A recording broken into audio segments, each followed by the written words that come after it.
Step back, but don't take back whoever that you are. You're beautiful. My name is Andrea. I'm 25 years old. I am a teacher of high school. I work also in an NGO named Respalda. We help children and teenagers of low resources who have spine deformities. What is the most important value for you in a human? Humility, because once we realize that we are not above anyone else, or that we are all the same, we have the same dignity, we can look at each other with love and compassion, feeling the same. And I think without humility, we don't have anything. I think humility is the root to the other values. What is the deepest life-changing experience you have had, and why has it helped you become a better person? Okay, I think Africa, because I went there on January. I spent 3 months there, and I realized that we don't really need a lot of things. I lived there with basic things. I had water, yes, I had basic food, but that's it. I had a bed and a roof, but I really didn't need anything else. I realized that those 3 months were the best months of my life. I was really happy there, and I questioned myself why, and then I discovered that it was because I was giving myself out to others, and I was not thinking about me. And also because I felt God's presence very near me, and I think it's all related because I let my selfishness out, and I learned a lot of things there. I think that's the root of love, to give ourselves to others. If you could change anything in the world, what would it be?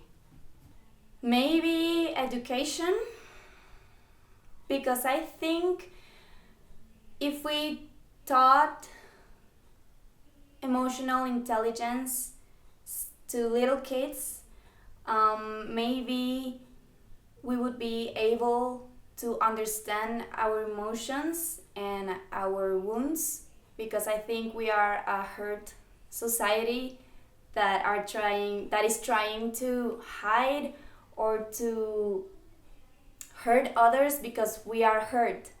And I think that if we learn since we are very little to manage our emotions or to understand them, maybe when we grow up or when they grow up, we will be more intelligent to treat other people and ourselves, because we maybe would be more empathetic. What advice would you give to people to love themselves and others more? To search for God, because if we start seeing ourselves with the eyes of God, like if we think how God sees me, I think He sees us with a lot of love. We are His sons and daughters, and sometimes I think I like to think when He created me, before I even was born, He thought about every single hair, about my body, about the color of my eyes, each characteristic of my personality. I feel special. I don't feel like just another human being, and that makes me feel loved and by Him, and that makes me feel loved by me.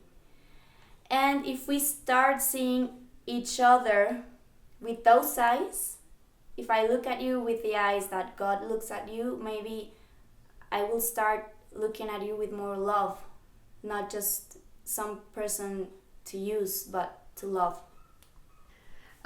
What advice would you give to people to be happy? To not be afraid to be yourself, because if you're not being yourself and you're trying to be someone else, are you living your life like authentically happy? I think that if you don't accept yourself, who you are, with your personality, with your defects and all your qualities, and you're trying to be someone that you're not, you're living a fake life, and you're not, I think that you're not going to feel fulfilled. And it's like, I think society needs that piece of us, who we truly are, and if we're not that, then the society is missing that piece. Who do you admire the most as a person and why? I think, well, I admire a lot San Jose Maria, because with his life, while he was alive here on earth, he showed us that every simple and small act of love, every day, constantly, can have a huge impact in our life and in others' lives. Whoever that you are, you're beautiful inside.